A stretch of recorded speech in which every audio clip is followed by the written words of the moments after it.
I recently saw a headline that Tom Cruise made $100 million for Top Gun Maverick. And usually when I hear a statistic like this, I have two immediate thoughts. The first one is, how can a studio possibly afford to pay him this much?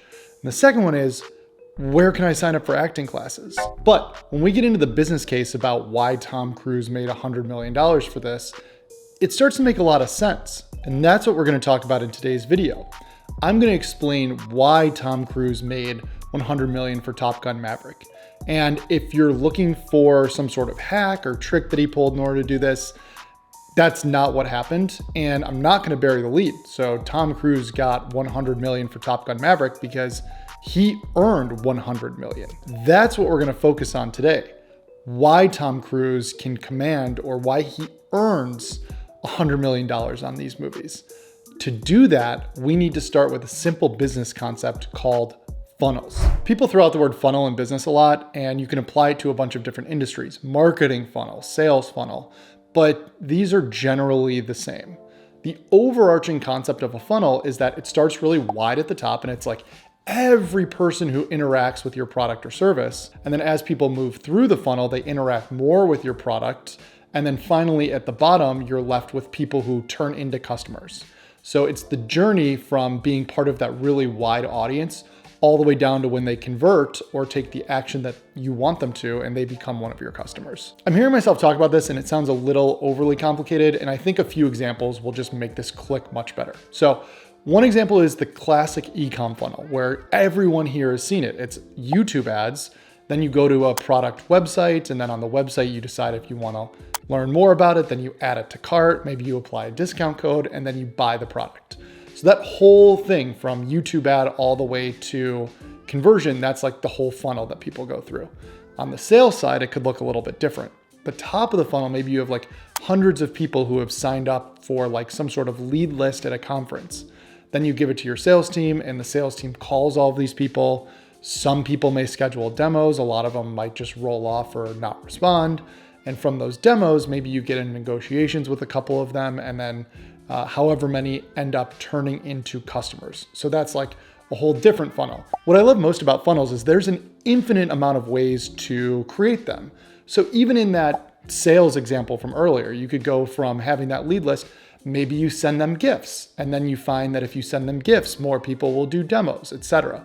So you can play with this funnel a lot, but it's just how we're going to try and get people from learning about our product to then turning into a customer. And whatever happens in between, however you define it, that's your funnel.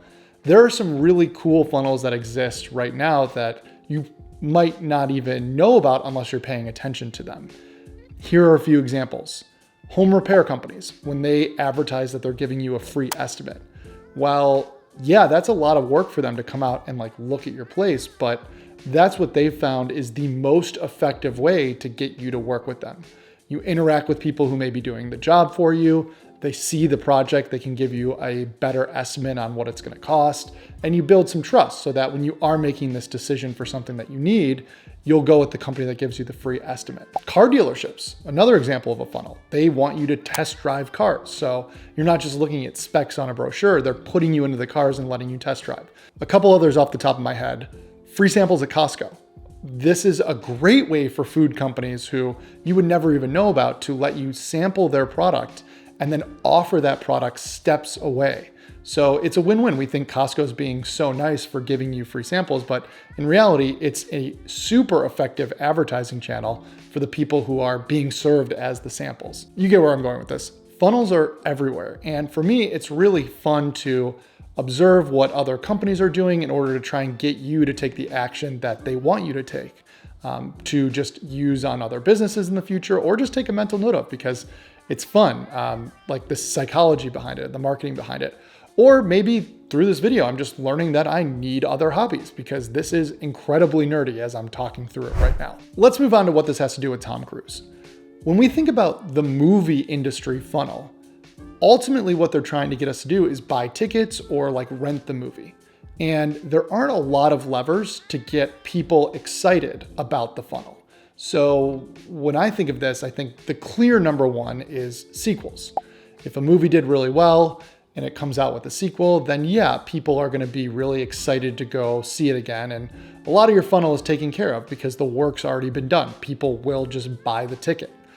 If it's not a sequel, then you have levers such as a really big actor or the cast, or maybe the cast has a big social presence. So if they're not a famous actor, maybe they're a huge musician that people will want to go see. Otherwise, the director could probably do some stuff, like if there's a lot of awards behind a movie and they're on some sort of selection. These are the main ways that outside of a trailer. Now, the trailer is going to be like the number one thing that the movie can use to get people excited about buying a ticket. So you have the trailer, and then you have all of these other things about the movie that could sell tickets. When it comes to Top Gun Maverick, they intersect right at the middle of huge anticipated 30 years in the making sequel and one of the biggest movie stars on the planet. The top of the funnel for Top Gun Maverick is enormous. I mean, you have generations of people who are anticipating or excited to see a sequel to this classic from the 80s. Likewise, we know that Tom Cruise commands some of the biggest box offices in history. He's the number one or one of the top action movie stars on the planet. So when we marry these two, the awareness is crazy, the intent to buy is also really high, and Tom Cruise is right in between both of these things. In the negotiations, I read that he took, I don't know, like $10 or $20 million in salary, which is an astronomical number, but again, he's one of the biggest movie stars on the planet, so it's less than you would expect. But what he did do is he took a piece of the earnout and said, if this movie's really big, I want a percentage of the gross box office. And that's where, when Top Gun did enormous box office numbers like it did, is $100 million for a movie a big number? Absolutely. Is it unfair? I don't think so. I mean, Tom Cruise is that franchise. He is at the center of it. He created so much value by attaching himself to this movie and makes this a huge success for everyone involved. If you want to chat more business stuff, then please hit that like and subscribe button. I'm just getting started out on YouTube, and that helps so much. Thank you for watching, and I will see you in the next one.